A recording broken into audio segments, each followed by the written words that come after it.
여러분, 지금 여러분에게 남은 시간은 딱 5분입니다. 무슨 소리냐고요? 만약 지금 당장 여러분 몸속에서 펌프질을 하고 있는 심장이 멈춘다면 여러분의 뇌가 나라는 존재를 유지할 수 있는 시간, 그 골든 타임이 고작 5분이라는 뜻입니다. 우리는 흔히 생명을 뭔가 신비롭고 영적이고 추상적인 것으로 생각합니다. 하지만 과학이 말하는 생명의 정의는 아주 차갑고도 물리적입니다. 우리 몸에는 약 10만 킬로미터, 지구 2바퀴 반 길이에 달하는 혈관이 깔려 있고 그 도로망을 타고 붉은 액체가 단 1분 만에 우리 몸 전체를 한 바퀴 돕니다. 이 배달 시스템이 멈추는 순간 생명 스위치는 꺼집니다. 놀랍게도 지금으로부터 약 3,500년 전, 현미경도 생물학도 없던 그 시절에 쓰인 한 고대 문서가 이 메커니즘을 정확하게 꿰뚫고 있었습니다. 레위기 17장 11절. 육체의 생명은 피에 있음이라. 단순한 종교적 선언일까요? 아니면 인류의 설계도에 적힌 우리가 미처 해석하지 못했던 제로 코드였을까요? 인류 역사상 가장 붉고 진한 미스터리, 피에 담긴 과학적 비밀과 피를 해킹해서 영생을 꿈꾸는 미래 기술까지 그 끈적한 이야기 속으로 들어가 봅니다.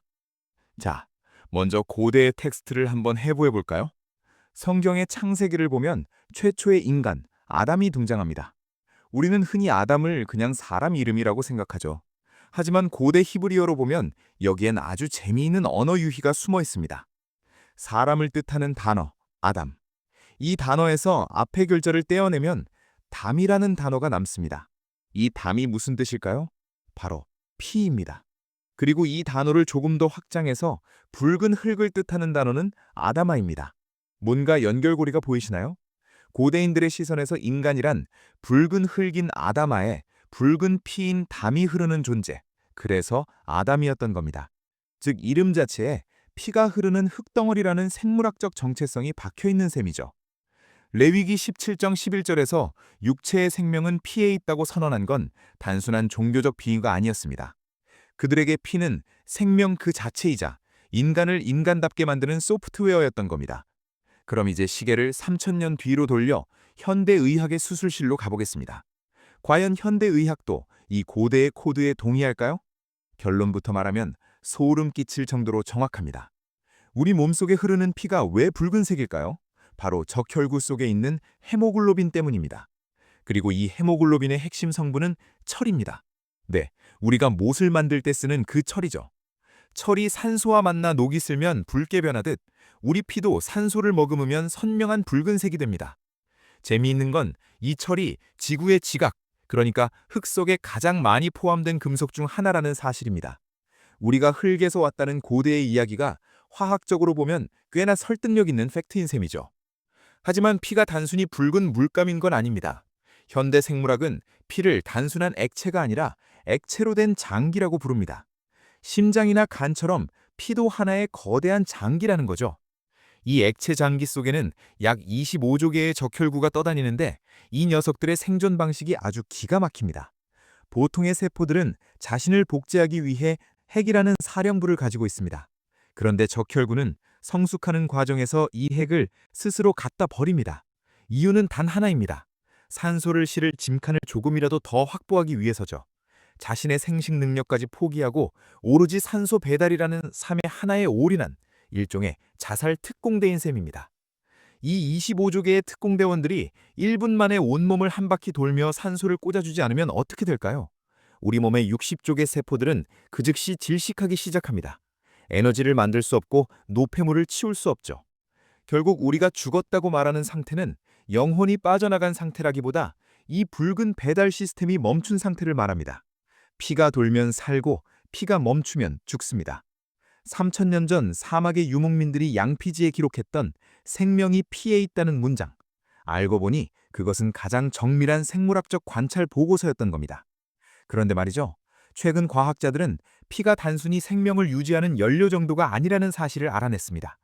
이 붉은 액체 속에 나의 과거와 현재, 그리고 미래의 운명까지 모든 정보가 기록되어 있다면 믿으시겠습니까? 자, 앞서 우리는 피가 생명을 유지하는 하드웨어라는 걸 확인했습니다.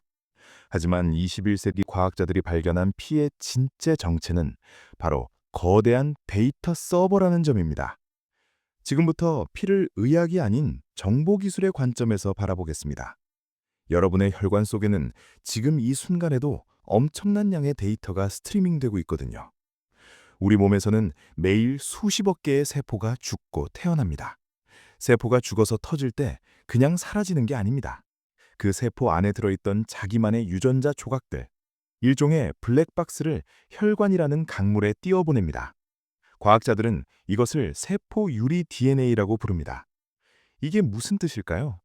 우리가 굳이 배를 가르거나 뇌를 열어보지 않아도 피 한 방울만 뽑아서 분석하면 내 몸 깊은 곳, 췌장이나 뇌 속에 숨어있는 암세포의 유전자 정보를 읽어낼 수 있다는 겁니다.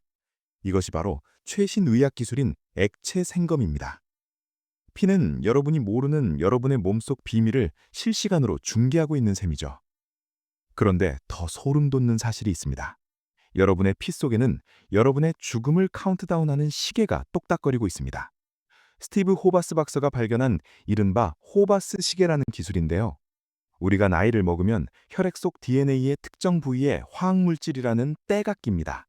이 패턴을 분석하면 여러분의 주민등록상 나이가 아니라 신체가 실제로 얼마나 늙었는지를 소수점 단위까지 정확하게 맞출 수 있습니다. 심지어 최신 연구에서는 이 피의 데이터를 분석해서 앞으로 질병에 걸릴 확률이나 사망 위험까지 예측해냅니다. 고대 성경이 생명이 피에 있다고 했을 때 그 말은 너의 남은 생명의 길이도 피에 기록되어 있다는 뜻이었을지도 모릅니다. 자, 여기서 인간의 욕망이 발동합니다. 피가 단순히 생명을 기록하는 데이터라면 그 데이터를 해킹해서 숫자를 거꾸로 돌릴 수도 있지 않을까요? 실제로 실리콘밸리에서는 현대판 흡혈귀라고 불릴 만한 실험들이 진행되었습니다. 바로 젊은 피 수혈 실험입니다. 연구진들이 늙은 쥐와 젊은 쥐를 옆구리를 꿰매서 혈관을 하나로 연결해 봤습니다. 결과는 충격적이었습니다. 젊은 쥐의 피를 공유받은 늙은 쥐는 심장이 튼튼해지고 근육이 되살아났으며 뇌세포가 다시 자라나 회춘했습니다. 반대로 늙은 피를 받은 젊은 쥐는 급격하게 늙어버렸죠. 이 실험 결과가 나오자마자 전 세계의 부호들이 열광했습니다. 실제로 미국의 한 스타트업은 한때 1리터당 $8,000, 우리 돈 약 1,000만 원을 받고 젊은 사람의 피를 수혈해주는 서비스를 내놓기도 했습니다.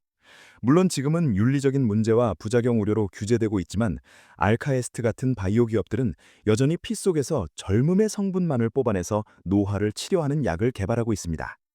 우리는 이미 피를 읽는다는 시대를 지나 피를 조작하고 편집하는 시대에 들어와 있습니다. 하지만 인간의 상상력은 여기서 멈추지 않습니다. 피를 젊게 만드는 정도가 아니라 아예 피를 기계로 대체해서 인간의 한계를 뛰어넘으려 하고 있거든요. 숨을 쉬지 않아도 살 수 있는 인간, 상상이 가시나요? 만약 우리 몸에 흐르는 이 붉은 피를 싹 다 빼내고 그 자리에 인간이 만든 완벽한 인공피를 채워 넣으면 어떤 일이 벌어질까요? 이것은 뜬구름 잡는 SF 소설 이야기가 아닙니다. 실제로 나노공학의 선구자 로버트 프라이타스 박사가 설계한 레스피로사이트라는 인공적혈구 프로젝트입니다. 이 인공적혈구는 고작 1마이크론 크기의 아주 작은 로봇입니다.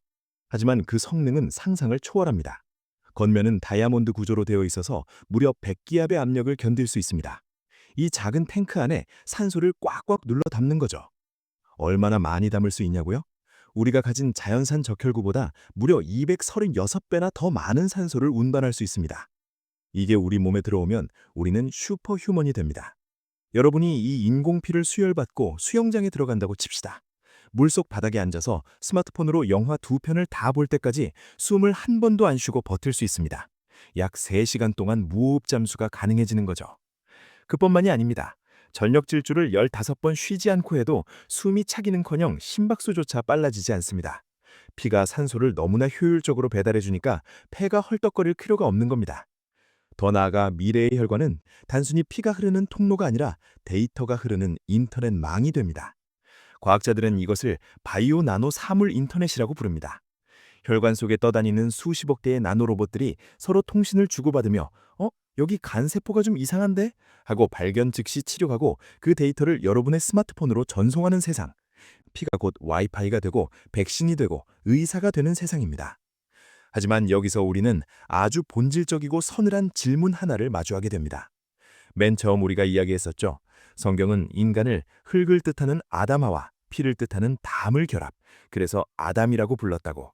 피가 흘러야 비로소 생명이 되는 존재라고요.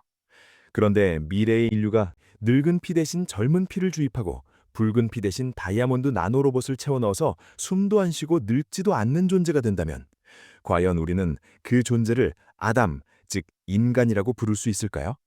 피를 갈아 끼운 인류는 신의 형상을 닮은 피조물일까요? 아니면 기술이 빚어낸 새로운 괴물일까요? 오늘 우리는 3,500년 전 레위기의 고대 문서에서 시작해 최첨단 바이오 연구소를 거쳐 나노봇이 흐르는 미래까지 피를 따라 긴 여행을 했습니다.